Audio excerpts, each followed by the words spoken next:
Ah, itong Siumay King, sangkot pala sa anomalya sa flood control ito. At ano pala ito? Aid pala ito ni Bongo. Ayan, dali. Ha? Dali. Oh, itong dalawang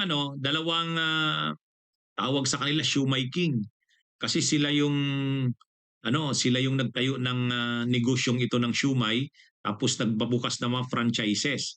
Ang pangalan nito Jonathan So sa Carlito Macadangdang.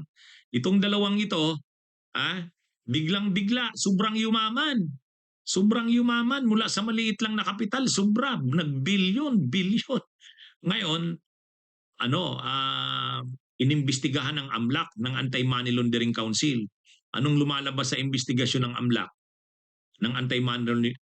Ang daming mga transactions sa mga bank accounts nila, hindi alam kung saan nanggagaling.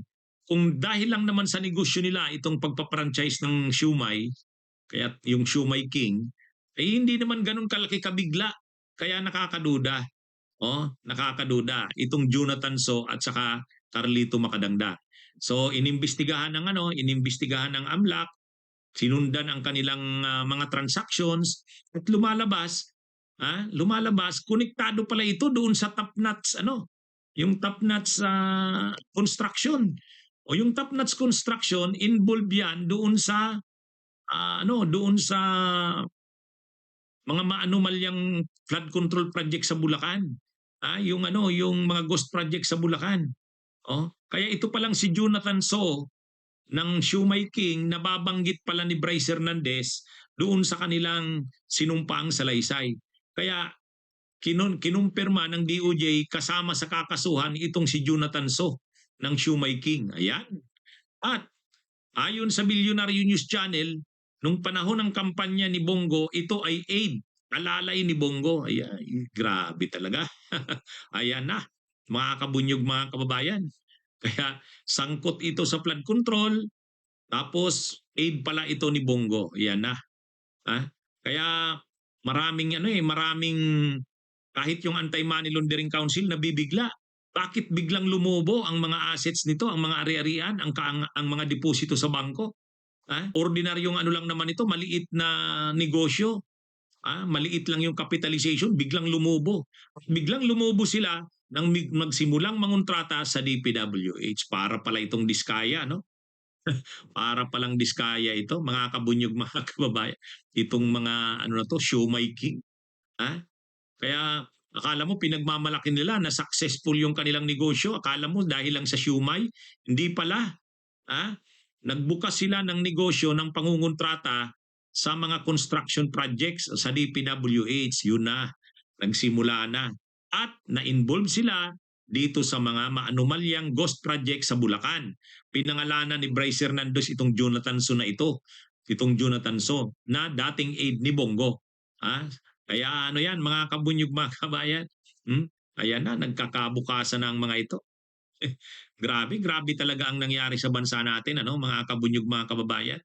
Mga maliliit na negosyante na biglang lumobo, mga tulad ni Diskaya na mula sa maliit lang na negosyante, biglang lumobo. Paano lumobo? Connection kila Bongo, connection kila Duterte. Ito na naman, Jonathan So, konektado na naman kay Bongo. Ayan. Yan, mga kabunyog. Kaya itong si Bongo, hindi talaga dapat ito palampasin. Dapat itong si Bongo, nagkukunwari lang itong inosente. Tahimik lang itong si Bongo, pero grabe ang korupsyon ng taong ito, mga kabunyog. Kaya tama si Trillanes. Hindi dapat palibrihin itong si Bongo. Kunwari lang doon sa mga pagpatay sa war on drugs, hindi siya sangkot, pero sangkot.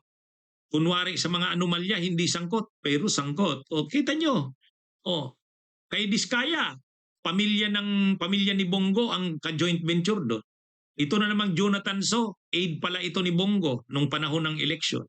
Kita nyo na yan. Kaya mga kabunyog, mga kababayan, dapat talaga palalimin pa ang mga investigasyon dito kay Bongo. Kaya nga kinakalampag ni Trillanes, hindi dapat palusutin ang mga ito. O ngayon, salamat at ang DOJ kakasuhan itong sila Jonathan So. Ewan ko kung kasama itong Carlito Macadangdang, pero itong magpartner na ito, Sila yung nasa likod ng shoemaking na yan. Tapos, may mga korporasyon silang binuo na nakalink doon sa top nuts. Sa top nuts, ay yung top nuts na yon, sangkot yan dyan sa anomalya sa flood control sa Bulacan. Kaya pala nababanggit din talaga ni Bryce Hernandez sa kanyang sworn affidavit itong si Jonathan So na sangkot. Kaya kasama sa kakasuhan. Yan, tama lang yan. Mga kabunyog, mga kababayan. At least nakakakita tayo na mapanagot ang mga ito. Itong mga tulad nito na biglang yaman dahil sa mga anomalya sa flood control. Imagine niyo ang utang natin, 17 trillion na eh. Ilan ba yung eksakto? 17 trillion na, mga kabunyog. Ang utang natin, ang utang ng ating bansa ay umaabot na sa ilang trilyon na yon? Lumabas kanina anong isang araw eh. 17.7 trillion. Yan na ang utang natin, pesos. Imagine niyo yan. Yung 17.7 trillion na yan, tayong magbabayad niyan. Yang utang na yan, bahagi ng pinagkagastusan ng utang na yan, yung mga flood control projects na yan.